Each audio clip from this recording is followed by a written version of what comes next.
Few places better on an early fall day than to be in northern Wisconsin and Minnesota with such great folks. So thank you. To Isabella, thank you. Look, I think all of us know we win this election, we elect Kamala Harris, Madam President, here in 52 days. But with people like Isabella, our future is bright. Thank you for the work that you're doing.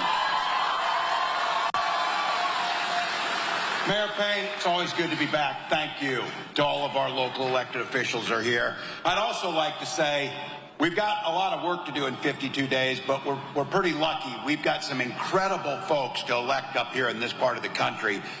Two of them we're blessed with. Two of the best United States senators you could find with Tammy Baldwin and Amy Klobuchar. Let's send them both. Incredible. And there's a lot of races, but one I'm pretty familiar with, a congressional race over in Minnesota. I have the privilege of being friends with one of the most effective legislators I've ever worked with. Jen Schultz is running over there.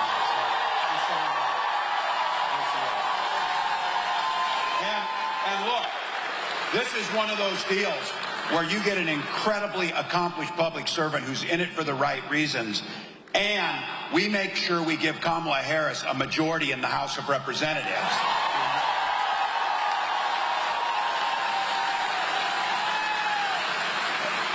And I'll just give you two reasons why the current occupant shouldn't be there. Denying the election of 2020 should disqualify you from service.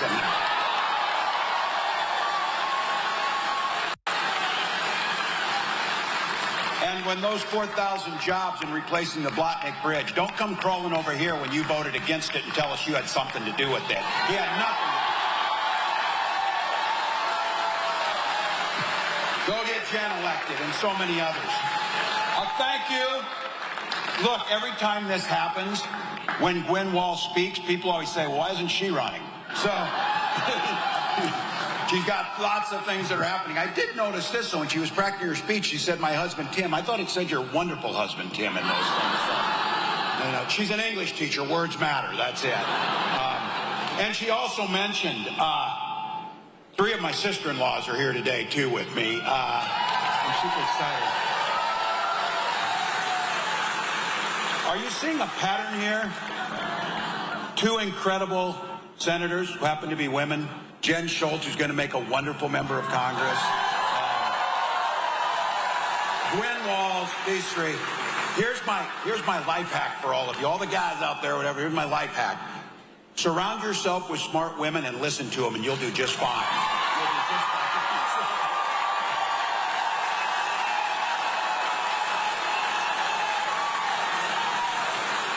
That includes my fellow cat owner, Taylor Swift, too, by the way.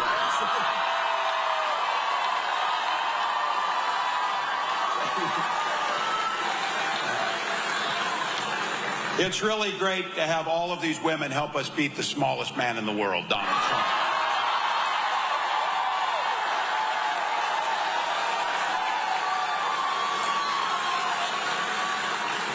To each and every one of you, look, it is true. There's anywhere else you could be. You've got busy lives. You've got things going on. These days are precious. This is a Saturday in northern Wisconsin. It's nice outside. These are rare, and you precious them. But it speaks volumes about you. The Vice President often says this, and I don't think for a minute as you've gathered with your neighbors. I look out here, I see old friends, new friends. Same thing probably with you. But it's something really special as free people to gather in a space with our community to self-determine how we want our country to be. You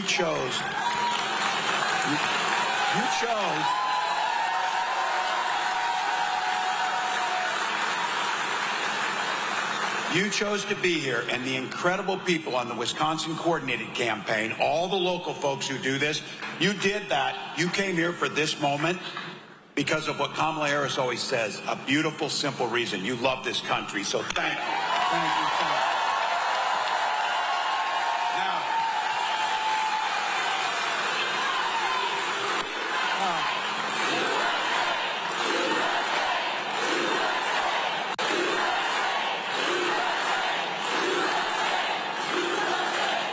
What is so beautiful about the democracy is we get to make a choice. And like 61 million other people in most of the rest of the world, we got to see Tuesday night. That's a pretty simple choice. It should be. There was one person on that stage that has the poise, the dignity, the foresight, and the compassion to be president of the United States, and that's Kamala Harris.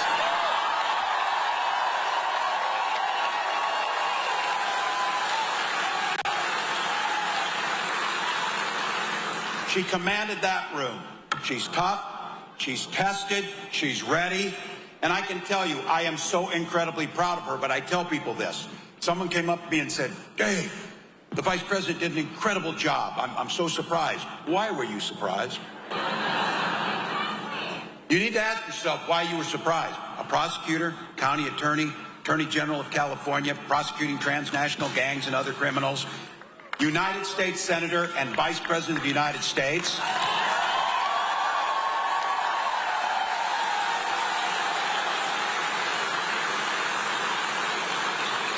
A self-evaluation of why you're surprised. There might be a couple of reasons for that. None of it had to do with competency and being ready to lead. And it started, she had the upper hand in that thing, no pun intended, from the handshake. From the handshake.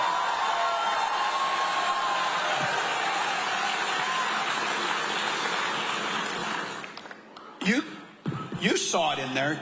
You can't bring yourself to look at the Vice President of the United States. You can't bring yourself to shake hands in the middle. This is how we do things in this country. The democracy matters. And when you lose, you do the exact opposite of what he did. You shake the hand of the person who beat you and you help them become successful. I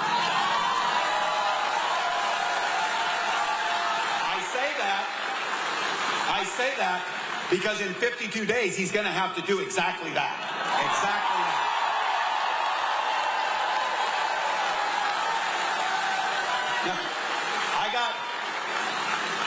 Maybe unlike the other side, I talked to Vice President Harris. You know, we like are communicating. But we didn't talk about this. I got asked right after the debate, do you think you should do another one? I said, well, I haven't talked to her, but if my advice is, yes, every day we should do another one, every single day. Because what you saw is what we all knew. Donald Trump is exactly what we knew him to be. We knew exactly what his true colors were on full display. His true colors were on full display. Not his makeup, but his character. His character. And I said this. You saw that caricature of an old man shaking his hand at clouds and telling kids to get off his yard. That's what he did.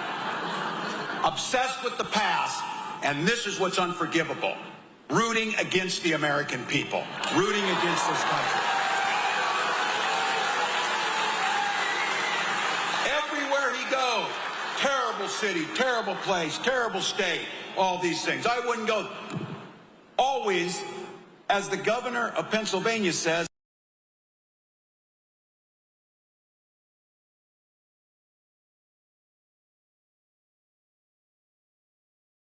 doesn't believe in us. He had the simplest opportunity the other night to answer a couple simple questions.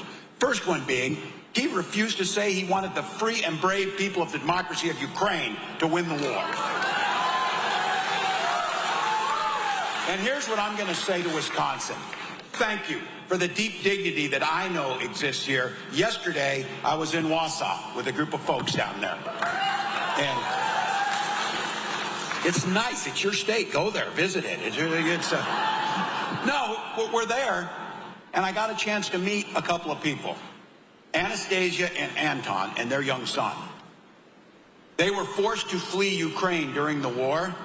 And they were taken in by the people of Wisconsin. And you know what the first thing they did was? They started a small business, a bakery that's creating jobs and growing the economy right there in Wausau.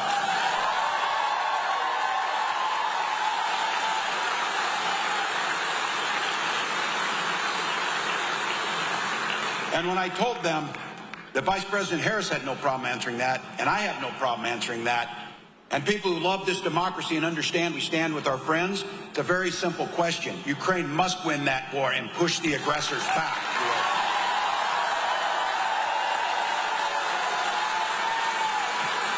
He also had another easy one. He refused to answer if he would sign, veto a national abortion ban. Wouldn't answer it. Well, you know why. You know why. All of a sudden now he says he's all for the support or whatever. Here's the deal. He doesn't trust women, and they sure the hell don't trust him.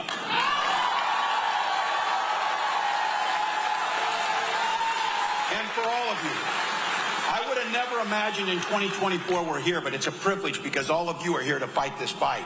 This is the most fundamental thing since the founding of this country. For all the blood that's been shed over the years to protect the democracy. One of the most fundamental things, and as I said, it is a disqualifying factor on his part. He refused to say he lost a fair and square election. Refused to say it. Look,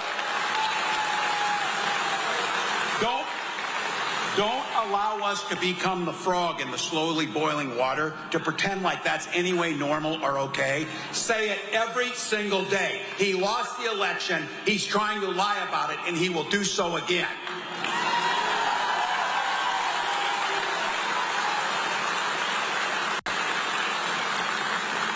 But he says all of you are just AI, so he's not too worried about it. Your votes won't be AI, I'll guarantee you that. But with all the bluster, all the misinformation, all the inability to stand on the core values that makes America the great country it is, he also had nothing to say what he would do to make your lives better. Nothing. Healthcare plan. Remember? Came down those golden escalator 9 years ago. Got asked about Obamacare. I'll rip it out. I'll have a better plan on day one. It was 9 years ago. What we saw Tuesday night is, look, he apparently has been doing something. He has the concepts of a plan. And as I said this, if I got that excuse from one of my students, I would have laughed them out of the room for that. No, try better. Try better.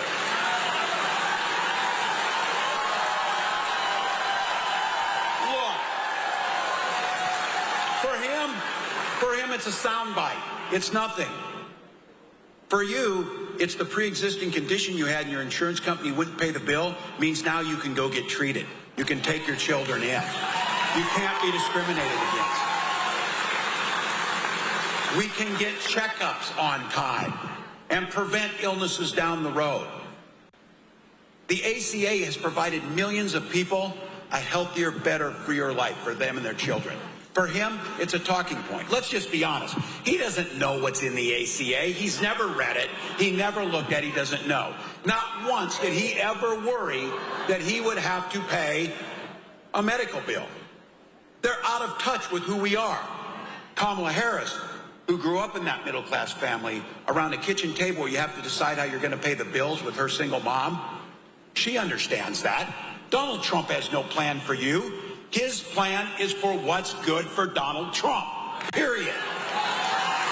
Look, this is important. This is important, and you all know it.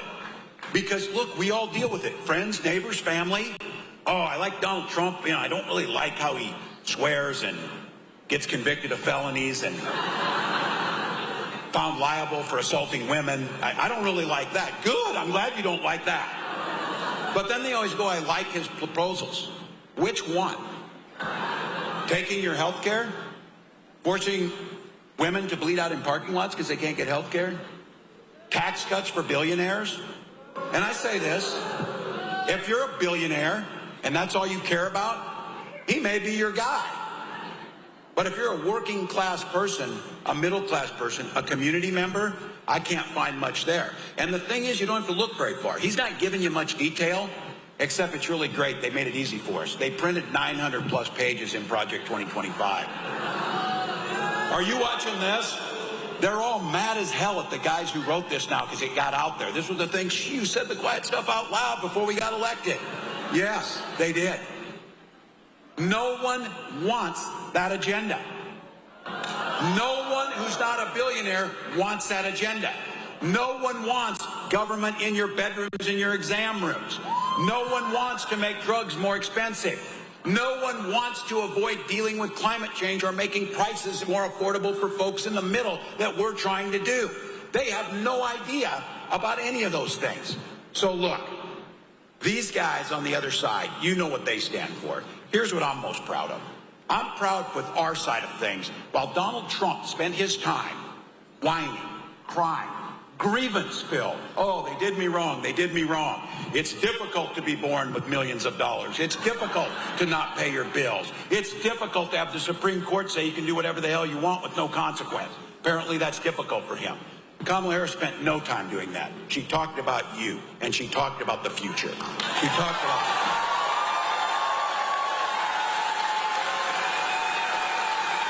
And again, I don't know if my English teacher wife would enjoy that I'm going there. Another pun. She prosecuted the case really well on Tuesday. So, but you know what you also saw? You saw this, and you're here, and I see it looking out at each one of you. This is hard, important work. This is difficult work. This will shape generations to come. But hard work can be good work, and hard work can be joyful work. And that's what she did. She brought joy back to the idea of politics, an idea that it can be better, bigger than just one of us.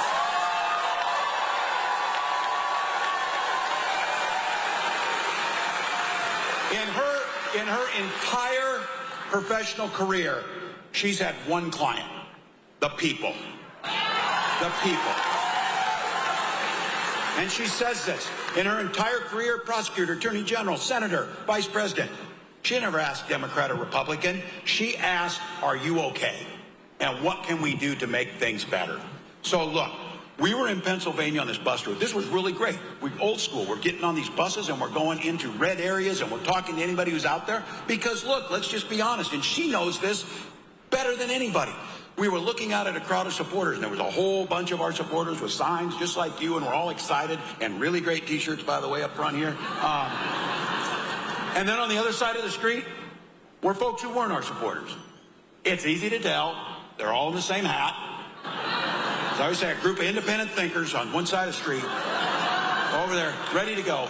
But she turned to me, and it was just Gwen and I and Doug and Kamala Harris. And she turned around to me and she said, Tim, never forget, we fight just as hard for folks on this side of the street as folks on this side of the street. That's what this is about.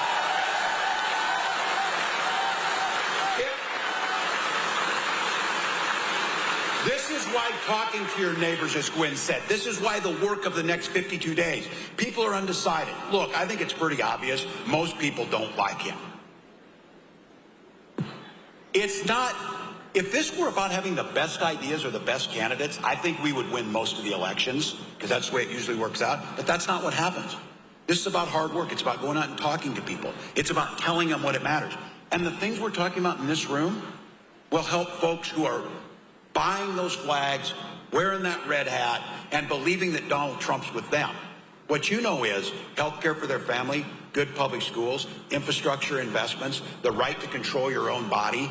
All of those things, if you ask them and talk to them as neighbors, they're going to say, yeah, I'm for that. Then you need to remind them, he's against all of that. He's against all of that. So look, as that prosecutor, she had to take on predators, fraudsters, people trying to cheat you, career criminals, big corporate interests who think they're above the law. Now, it was easier the other night because all of those things were wrapped into one person. So you could take it on. But the fight was there. The idea that we lay out a plan, an opportunity economy plan, one that knows, because she grew up in the middle class, she knows that it's not enough to get by. We've all been there. It's not enough to get by. People want to get ahead and thrive. And in this country, the richest country in the world, there is no reason that the gap between the CEOs and the folks who are doing the work, the labor that's doing the work,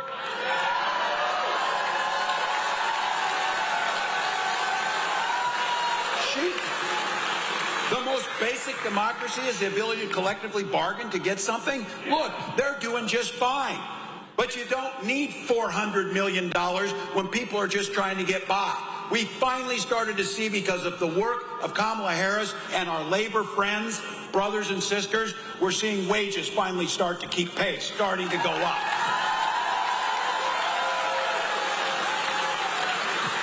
So I said this. She wants to make homes more affordable. Because you know why?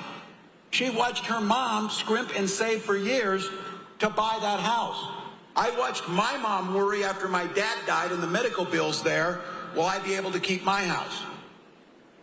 For those guys, a Wall Street guy, a 6-time bankruptcy guy, a venture capitalist guy, those are just commodities to move around and sell and trade. And if it means foreclosing on somebody, do that. If it makes you money, who cares? But those are our neighbors. Kamala Harris understands that home is the foundation to families and community. That's why she wants to make it easier through down payments, helping builders create 3 million more new homes, and working with local folks to make it easier to get those homes built and permitted. That's what it is.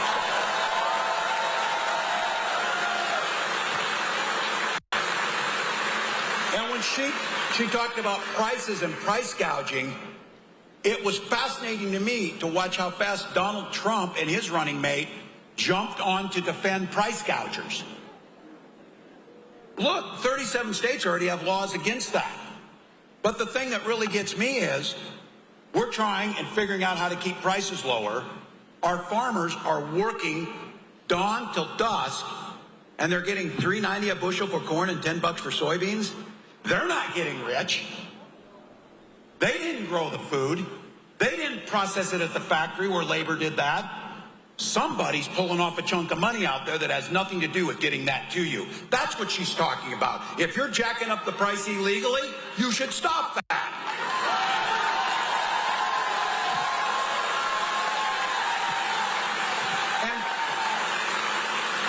And one of the American dreams is to choose your path.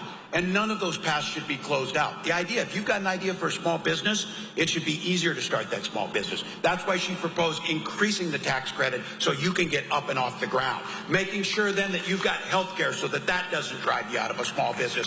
And then making sure your neighbors are being paid enough that they can actually spend money at your small business and everybody thrive.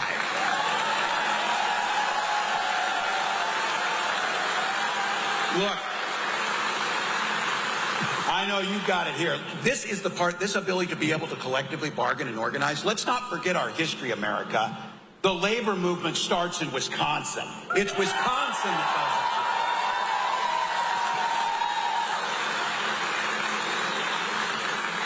does it. So the idea of investing back to the middle class, the idea of growing from the inside out, the idea that everybody can have a place in this.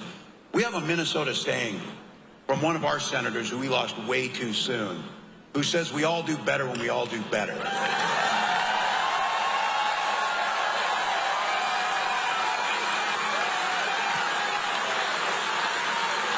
It's not that complicated. It's not that complicated. But these guys figure out a way. We want more and more and more and more. More taxes. I will say this about Donald Trump. He was very clear on one thing, and he followed through with this. He told the billionaires he was going to give them a tax cut, and he did it. Project 2025 promises you again. He will do it again and bigger. So let's be very clear. When he does that, it cuts out opportunities for all the rest of us. When they do that, it undermines our ability to do the things we know need to be done. So just to be clear, and something you know about right here in Superior and Duluth, that Donald Trump talked a tough game about infrastructure. Kamala Harris got it done.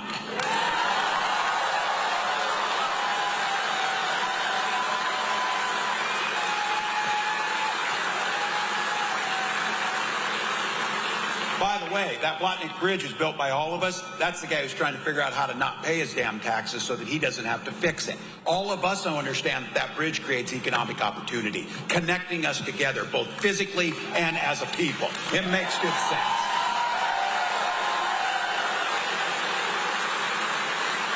And I'll tell you, you saw it. You saw this idea about freedom, and you've seen. It's really great. It's not just a song that the vice president comes out to, although that's really cool when she does that. But you saw it in Chicago. You hear us talking about this idea of freedom, the idea of what it means. Freedom to live your life the way you choose to live your life. Some of us are old enough to remember Republicans used to talk like that too. They used to talk about freedom. They would have never turned their back on an ally. They would have never decided that they needed to be in your business. But we know now they want the freedom to be in your doctor's office. By the way, Project 2025, some of you want to know in there, They've got a national pregnancy coordinator that tracks all pregnancies.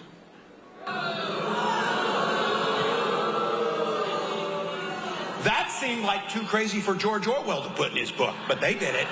They did it. Look, they want to be in your school library. I don't know about you, but you heard Isabella talk about it. In Minnesota, while those guys are figuring out how to ban books, we're banishing hunger from our schools. That's a big difference.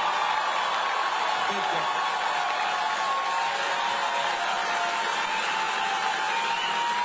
And again, I want to go back to those old school Republicans, the folks that need to come over and realize this is the agenda for them. One of the things they used to always talk about is personal freedoms, personal responsibilities. Well, the responsibility part is out because Donald Trump has never taken responsibility for a single thing. But the personal choices and the personal freedoms, we respect it. We respect it. We may not agree with it. We may not agree with that.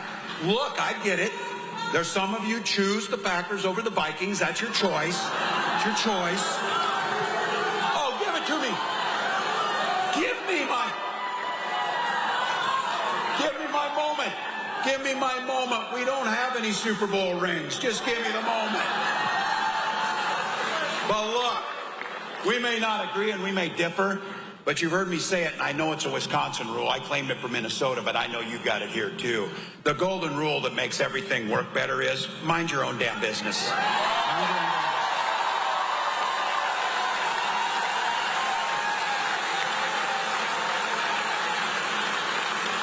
Think about it. How is that not appealing to Republicans? How is that not an appealing thing? They want to be and make every damn decision. Think about what they're saying in Project 2025. You're going to have to register with a new federal agency when you get pregnant. This is personal, people. It doesn't get much personal. For Gwen and I, you've heard our story, and we've heard other people have to tell their story. Look, nobody wants to have to tell their personal stories about their families unless they're asked about it and it's in private conversation. We have to tell these stories because these guys weirdly are obsessed with our bedrooms all the time. All the time. And for us, it was a struggle, a years-long struggle with infertility. And we were blessed that we had access to those treatments. And you better bet, if you haven't had it happen to you, you know somebody who's gone through it. It's hell. You're waiting for the call. You get the call. It doesn't work. You're back at it.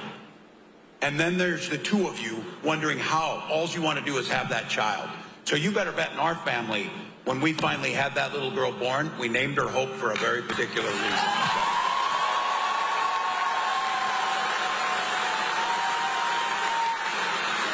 And she, like all of you, and I say this, she and Gus are Gwen and I's whole world, just like your children are, just like how you choose to live your family. And we're talking about it because these guys are trying to make it more difficult to do that, or if not, impossible. Because it's very clear, they're not stopping the national abortion ban. They're not stopping with getting rid of fertility clinics. They're talking about getting rid of contraception or any type of help any of us need to manage it. These are personal health care decisions. These are personal health care decisions. So think about it. This is pretty simple, and Kamala Harris makes it pretty clear. I would go out to all of your neighbors and make the case on this. Do you want J.D. Vance deciding about your wife and daughter's health? Or would you rather just leave it to them and their doctor? That's what freedom looks like. That's what freedom looks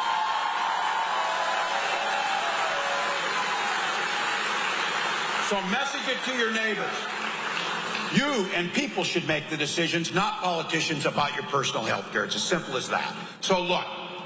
Education for all of you. We're setting in a school here, a great school, Wisconsin and Minnesota. We're known for our schools. We're known for our education. We know that that's a ticket to the middle class, shouldn't be a ticket to debt. So be very clear about it. Investing in education, investing in our teachers, investing in the future is another one of those. When we all do better, we all do better. It's that simple. Now, we're getting closer on this 52 days, and it's a binary choice. I know, it boggles my mind too that there are two people who are going to be president. One of them is going to be president, the other is not. There are two people One of them is going to be vice president. One of them is not. That Project 2025 and the questions and the discussion we're having here today is where that difference lies. Because that program, and I say this for my mother, who survived after my dad died on Social Security survivor benefits and who counts on that check right now, Kamala Harris has pledged, and we will pledge, to protect Social Security and Medicare with everything we have.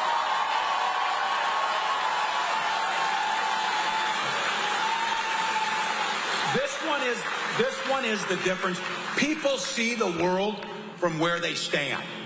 If you stand in a middle-class living room, if you stand in a union factory job, if you stand in scrubs as a nurse helping, that's a way to see the world. That's a way to see the world. If you stand, or more likely sit, in Mar-a-Lago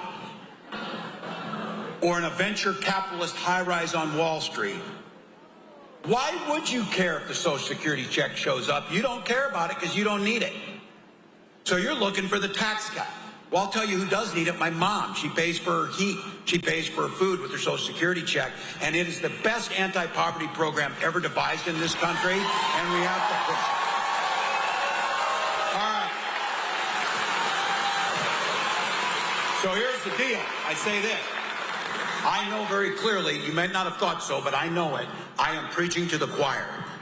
You came, stood in line, came with your neighbors, ready to do something about it. As we started out with, because you love your country, because you know the choice is so stark, and you know the impact we can make. You came to do it with joy, and you want to get it done. But here's the deal. Kamala Harris did her job Tuesday night. We need to do our job for the next 52 days. Now,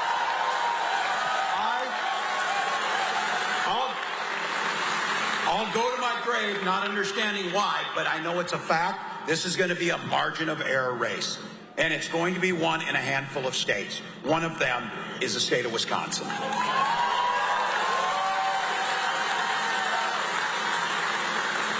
So let me, as these guys help me with, put on that coach whistle and get that hat back on. This thing's going to be a battle for the next 52 days. It's going to be in rooms, one in rooms, just like this. It's going to be one door-to-door, call-to-call, $5 donation, trying to have that hard conversation in the produce aisle with the person you saw there at the grocery store and ask, have you voted yet? And are you concerned about Social Security? Are you concerned about climate change? Are you concerned about our democracy? Are you concerned about middle class? Are you concerned about those things? Because if you are, ask that person to sign up. Ask them to get the vote. Look, this is on. Wisconsin starts next week in voting. Next week. So for all of you, I know it's hard work. I know that, as I said, it's hard to understand that it shouldn't be broader, but that's our country's here. These guys have spent the last decade telling us our system is broken. They've spent the last decade figuring out how to make it harder for people to vote. They spent the last decade trying to make people pessimistic to believe it doesn't matter if you come to rallies like this or if you vote or if you call your neighbor. That's what they've done. You know why? Because they can't win when more people vote. Because the people understand. So that choice of voter suppression versus voter engagement, we choose the joyful path. We choose to take our chances with explaining what we stand for, standing on our record, letting everybody vote, counting every vote fairly, and then accepting the results of that. That's what we do.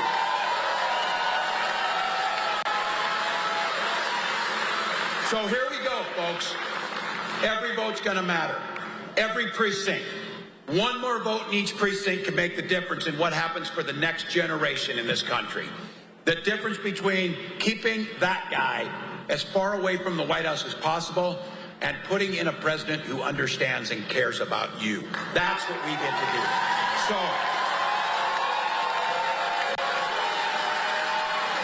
I, for one, am honored to be on this ticket. I'm honored to stand with you in this fight. I'm honored to know, and I keep saying this, we have some philosophies in the Midwest. My God, we're tough people. Some people, When we started settling, people started going across the country.